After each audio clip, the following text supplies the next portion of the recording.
All right, guys, on this Friday morning, our story comes from opb.org. Multnomah County District Attorney Mike Schmidt announced on Tuesday that his office indicted Portland Police Bureau officer Corey Budworth with one count of fourth-degree assault, a misdemeanor, for physically injuring someone during an August 18, 2020 protest.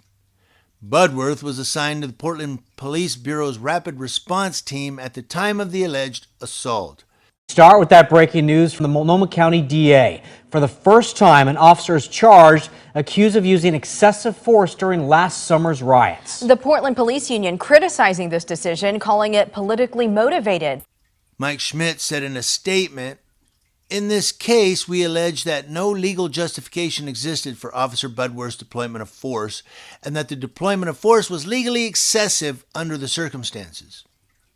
My office will continue to do everything we can to ensure justice is done without error or delay, and that we make sure our work and practices are rooted in fairness and equity." Mike Schmidt releasing a statement this afternoon, and in that statement, he actually thanked the Portland Police Bureau for their work in an investigation into one of their own. The Multnomah County DA calls Budworth's actions excessive and said there's no legal justification for the officer's deployment of force. He also had this to say. It is important to emphasize that Officer Budworth is innocent until proven guilty and is entitled to the same degree of due process as any other person who is charged by my office. Budworth is accused of hitting activist photographer Terry Jacobs from behind with a baton. Several videos of the incident, posted to social media, show Jacobs with her hands over her head moving away as officers clear a street near the Multnomah building on Southeast Hawthorne Avenue. This all goes back to the night of August 18th of last year. That was the night the Multnomah County building was set on fire. Portland police declared a riot as people in that crowd smashed windows and tossed burning material inside that building. Now, according to the charges, Officer Corey Budworth injured a freelance photojournalist named Terry Jacobs. Jacobs' attorney says this Twitter video of Budworth is Budworth pushing her to the ground and then hitting her with a baton. A Multnomah County grand jury agreed to bring the charge against Budworth. Both he and Jacobs testified before the jury this month. The Portland Police Association, the union representing rank and file officers, said the charges were politically driven. A partial statement from the Portland Police Association. They say Officer Budworth did exactly as he was trained, and unfortunately, this decorated public servant has been caught in the crossfire of agenda-driven city leaders and a politicized justice system. Mayor Ted Wheeler releasing a statement within the last few minutes. We will have that full statement for you coming up in my live report at 6 o'clock. Her attorney, Juan Chavez, said in a statement, Terry Jacobs was brutally beaten in the hand, neck, back, and face with a baton by Corey Budworth at a protest. Officers nearby did not intervene to stop him. One indictment, while undoubtedly significant and a wake-up call to Portland police officers, will not fix problems with policing in our city. Earlier this year, Jacobs received a $50,000 settlement from a civil suit with the city. We spoke with her attorney this afternoon, who says Jacobs is thankful for the DA's announcement. I think it shows both the power of independent media to be able to capture these and bring them to light. And I hope that it highlights for a lot of folks that this is just the tip of the iceberg. Budworth's actions at the protest may also run afoul of Portland police directives on the use of force. According to Bureau policies, officers using baton strikes should not deliberately target the head or throat, neck or spine or groin unless deadly force would be authorized. Portland Police Chief Chuck Lavelle said he was limited in what he could say because of ongoing litigation, but he said the Bureau's accountability mechanisms sometimes take time to work.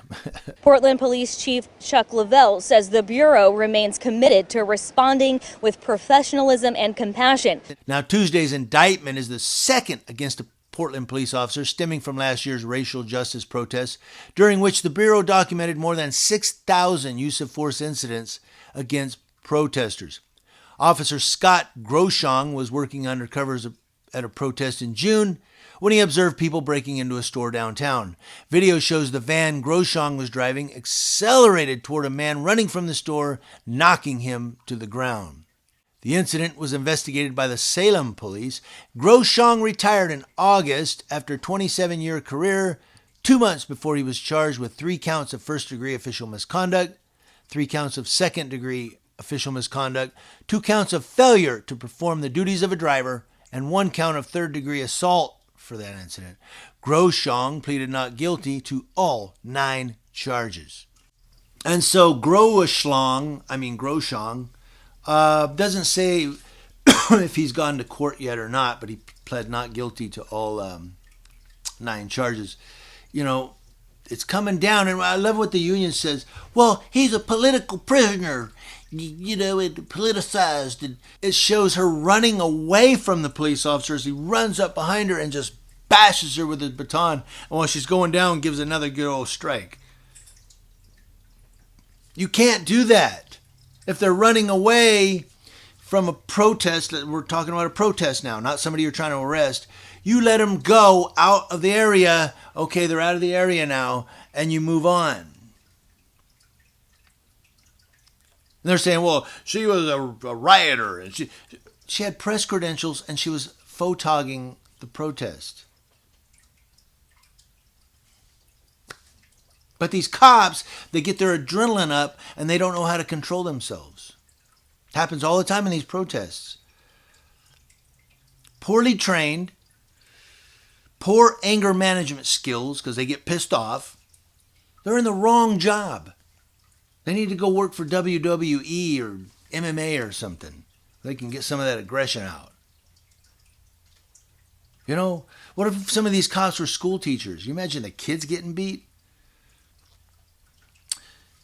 You let me know in the comment section below how you feel about this, but I'm telling you what, guys, one thing we have to do, we cannot stop, is we have to continue to record law enforcement. We have to continue to be out there recording law enforcement interactions, putting this stuff on the news. Like Ed Bassmaster says, I'm putting you on the news, you know, or putting them on social media. A lot of people say, what's the big point of putting them on YouTube? Wow, you put a guy on YouTube. Yeah, so now when people in that town see that cop, they can go, hey, I saw a video of you, man. Aren't you the one that beat the girl and knocked her down? And that's why I do these editorials. Some people say, oh, you do news on the YouTube. Big deal. Yeah, but you know what? Like the cop that went and smelled the little girl's underwear and got caught on the baby cam. Now when people in that city see that guy, they're going to go, hey, you're the panty sniffer. I saw an editorial on you. You see what I'm saying? It's accountability. I'm putting you on blast. That's what this is. Good cops too. I've done stories on good cops and people see them. Hey, aren't you one of the cops that delivered the baby? Oh, dude, give me high five, man. You know what I mean? So it goes both ways. But that's why I do these editorials on social media, so that people in that town or that locale see that cop. They can go, aren't you the one that, yeah, you are. Can't hide on social media. What do you guys think? Let me know in the comment section below. Community Leo Watch, watching Leos, that's law enforcement officers, to include those who knock down photographers in Portland and from coast to coast. Happy weekend, guys. It's Friday. And by the way, I do plan to have a Saturday editorial this week. See how it goes.